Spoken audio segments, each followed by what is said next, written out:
তো নমস্কাৰ সকলোকে এই সময়ত আমাৰ অসমত চলি থকা এটা কুৱেশ্যন হৈছে কাট অফ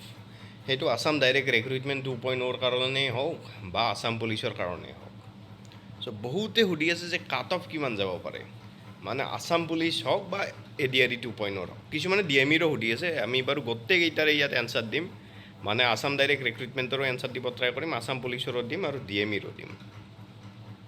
তো বলক ভিডিওটো আৰম্ভ কৰোঁ সকলোৱে চেনেলটো ছাবস্ক্ৰাইব কৰি ৰাখিব ভিডিওটোত লাইক কৰিব আৰু ভিডিওটো শ্বেয়াৰ কৰি দিব আৰু যদি আপোনাৰ কিবা নিজা কুৱেশ্যনছ থাকে বোলে এইটো এনেকুৱা নহয় এনেকুৱা হ'ব লাগিছিল বা ছাজেশ্যন থাকে বা মই এনেকুৱা পাইছিলোঁ নাম্বাৰ পাইছিলোঁ মই চিলেক্ট হ'ম নে নহ'ম তো এনেকুৱা কুৱেশ্যন যদি থাকে আপোনালোকৰ কমেণ্ট বক্সত আপোনালোকে কুৱেশ্যনটো ড্ৰপ কৰি দিব মই এনচাৰ দিবলৈ ট্ৰাই কৰিম চ' ফাৰ্ষ্ট আমি আসাম পুলিচৰ পৰা আহোঁ মানে কি আসাম পুলিচৰ যিটো ফাইনেল কাট অফ হ'ব পাৰে আসাম পুলিচৰ ফাইনেল কাট অফটো ডিৰাইভ কৰা অলপ টান তথাপিও ধৰক মই অলপ এনালাইচিছ কৰি বা বহুত ল'ৰা ছোৱালীৰ লগত আলোচনা কৰি এটা টেণ্টেটিভ কাট অফ এটা উলিয়াবলৈ সক্ষম হৈছোঁ তাৰমানে আপোনালোকে মোক কৈ দিব মোৰ ভুলো হ'ব পাৰে কমেণ্ট বক্সত কৈ দিব যদি ভুল হয় আসাম পুলিচৰ মেইনলি যিটো সেই আছে ৰিজাল্ট আছে সেইটো মেইনলি ফিজিকেল আৰু যিটো ৰিটেন টেষ্ট আছে সেইটোৱে মেইন ৰোল এটা প্লে কৰে মানে ভাই হওক বা ড্ৰাইভাৰৰ ক্ষেত্ৰত স্কিল টেষ্টেই হওক তাত নাম্বাৰ থাকে 5 এনেকৈ নাম্বাৰ থাকে কিন্তু যিটো মেইন ৰোল সেইটো ৰিটেন আৰু ফিজিকেল যিটো তেওঁলোকৰ টেষ্ট হয় আসাম পুলিচৰ এছপাইৰেণ্টবিলাকৰ চ' এইটোৱে এটা মেইন ৰোল এটা মানে কি কয় প্লে কৰে ইয়াত চ' আমি দেখিছিলোঁ যিটো URৰ কাট অফ গৈছিল এইটো গৈছিল মানে অল টোটেল যদি আমি চাওঁ ছেফ স্ক'ৰ এটা কৈ দিওঁ বাৰু টোটেল ছেফ স্ক'ৰ কিমান হ'ব পাৰে এক ছেকেণ্ড 64.10 UR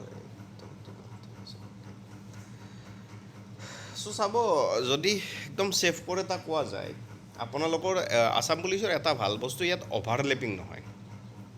মানে আগতে হৈছিল বুলি মই শুনিছোঁ কিন্তু এতিয়া যেতিয়াৰ পৰা প্ৰিফাৰেঞ্চ দিব পৰা হৈছে তেতিয়াৰ পৰা ইয়াত অভাৰলেপিংটো বহুত কমি গৈছে তো সেয়েহে ড্ৰাইভাৰৰ ক্ষেত্ৰত কাট অফটো বহুত ল' গুচি যাব কাৰণ ড্ৰাইভাৰত যিসকলে এতিয়া বৰ্তমান চিলেক্ট হৈ আছে মানে চিলেক্ট হৈ নাই বাৰু যিসকল কেণ্ডিডেটছ এতিয়া এলিজিবল ড্ৰাইভাৰৰ কাৰণে বহুতে AB আৰু UBত গুচি যাব প্ৰিফাৰেঞ্চ দি চ' ড্ৰাইভাৰত যদি আপুনি চিলেক্ট হয় প্ৰায় 100জন মানুহে যদি চিলেক্ট মানে কি প্ৰিফাৰেঞ্চ দিয়ে তাৰে 90জন মানুহৰে হ'ব যিহেতু ড্ৰাইভাৰত চাগে 654টা পোষ্ট আছে যদি মই ভুল হোৱা নাই তো বাৰু ঠিক আছে আসাম পুলিচৰ অভাৰলেপিং নহয় এইটো এটা ভাল কথা এইটো আমি এতিয়া ছেফ স্ক'ৰটো চাওঁ যদি আমি URৰ ক্ষেত্ৰত চাওঁ আনৰিজাৰ্ভৰ ক্ষেত্ৰত তেতিয়াহ'লে 70ৰ পৰা যদি আপুনি 74 এটা স্ক'ৰ কৰে অল টোটেল মিলি গোটেই একদম ফিজিকেল ৰিটেন বা স্কিল টেষ্ট মিলি স্কিল টেষ্টটো নাথাকিব বাৰু বা যদি 5 স্কিল টেষ্ট ড্ৰাইভাৰৰ ক্ষেত্ৰত থাকিব গোটেইকেইটাৰ ক্ষেত্ৰত নাথাকে বাৰু চ' আমি তিনিটাই ধৰোঁ URৰ ক্ষেত্ৰত 70ৰ পৰা 74 ৰিটেন ফিজিকেল আৰু ভাইভা লগ হৈ যদি ভাইভাত এনেই এটা আপোনালোকক নাম্বাৰ এটা দিয়ে সেইটো সমানে দিয়ে চাগে সকলোকে জাষ্ট আপোনালোকৰ প্ৰেজেণ্টেশ্যনটো আছে আপুনি কেনেকৈ ধৰক নিজকে তেওঁলোকৰ আগত সংস্থাপন কৰিছে চ' 70ৰ পৰা যদি আপুনি 74 পায় সেইটো এটা বহুত ছেফ স্ক'ৰ তাৰ তলত পালেও আপোনালোকে চিলেক্ট হ'ব মই জাষ্ট অলপ বেছিকৈ ধৰি দিছোঁ 70ৰ পৰা 74 ভাইভা ৰিটেন আৰু ফিজিকেল লগ হয় তাৰে পিছত যদি আপুনি OBCৰ ক্ষেত্ৰত চায় OBCৰ ক্ষেত্ৰত হ'ব আপোনাৰ 65ৰ পৰা 70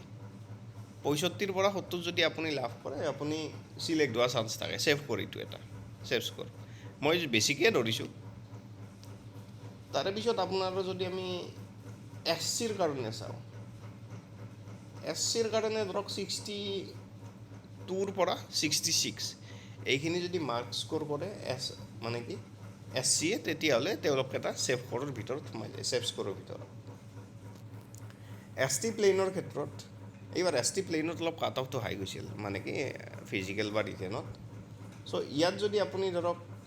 68ৰ পৰা 72 মান স্ক'ৰ কৰি দিয়ে তেতিয়াহ'লে ST প্লেইনৰ কাৰণে আপোনালোক এলিজিবল হৈ যাব মই বেছিকৈ ধৰিছোঁ আপোনালোকক আগতেও কৈছোঁ ইয়াতকৈ কমে যাব অভিয়াছলি ইয়াতকৈ বেছি নাযায় কিন্তু আৰু ST হিলৰ ক্ষেত্ৰত 51ৰ পৰা 54 যদি এইখিনি মাৰ্ক আপোনালোকে স্ক'ৰ কৰিব পাৰে তেতিয়াহ'লে আপোনালোক চিলেক্ট হোৱা এটা চান্স থাকে তেনেকুৱা ধৰণৰ কিবা যদি কুৱেশ্যনছ আছে আপোনালোকে সুধিব এতিয়া তেনে আমি অলপ ADREৰ ফালে আহিম আসাম ডাইৰেক্ট ৰিক্ৰুইটমেণ্টৰ কুৱেশ্যনৰ ফালে আহিম চ' ফাৰ্ষ্ট কুৱেশ্যনটো হৈছে DME নন টেকনিকেল ৰিজাল্ট কেতিয়া দিব জনাবচোন প্লিজ ৰিপ্লাই অ'কে চাব DME নন টেকনিকেলৰ বস্তুটোতে প্ৰব্লেম কি ইয়াৰ পিছত আৰু এটা ভাইবা এটা হ'ব আছেই তাৰমানে এইটো ফাৰ্ষ্ট পেজৰে তেওঁলোকে ৰিপ্লাই মানে কি ৰিজাল্ট দিয়া নাই চ' যদি তেওঁলোকে 20 তাৰিখমানৰ আগতে দিয়ে তেতিয়াহ'লে এটা ভাল আৰু 20 তাৰিখমানৰ আগতে দিব যেন লাগে মোৰ তেতিয়া ধৰক ভাইবাটো পাতিবলৈ তেওঁলোকৰ হাতত সময় থাকিব আদাৰৱাইজ দুৰ্গা পূজা আহিলে চ' মষ্ট প্ৰবলি 20 তাৰিখৰ আগতে দিব লাগে 1 ডে ইকুৱেল 1 মান্থ যেন লাগিছে নিচিনা লাগিছে মৌচুমী বসুমতাৰী একো নাই এইকেইদিনটো আৰু ৱেইট কৰিবই লাগিব মৌচুমী বাৰু বেষ্ট অফ লাক এপইণ্টমেণ্ট অক্টোবৰত দিব বুলি কৈছে 10ত নহ'বও পাৰে আচ্ছা 10 অক্টোবৰ বুলি কৈছে চাগে মামাই পাৰ্টিকুলাৰলি তাৰমানে অ'কে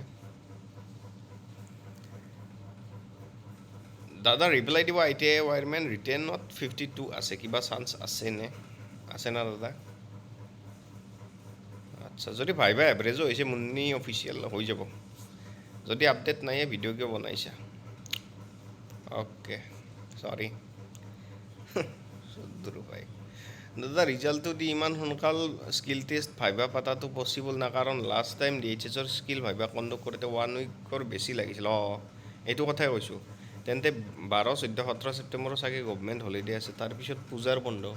12 তাৰিখ ছেকেণ্ড ছেটাৰডে নহয় 12 তাৰিখ চাগে তিৰোভাৱ তিথি অফ মাধৱদেৱৰ তিৰোভাৱ তিথি 12 তাৰিখ 13 তাৰিখ ছেকেণ্ড ছেটাৰডে আৰু 14 তাৰিখ ৰবিবাৰ তাৰ এই মাজৰ সপ্তাহটোতে দিব পাৰে দিলে ছেপ্টেম্বৰৰ লাষ্ট উইকত দিব ৰিজাল্ট খাটাং DME ৰিজাল্ট এইটোতে ৰখি আছোঁ ব্ৰ চব মামাৰ হাতত আছে চ' কোনো নাজানে অ'কে য়েছ DMEৰ মেৰিট লিষ্ট কেতিয়া দিব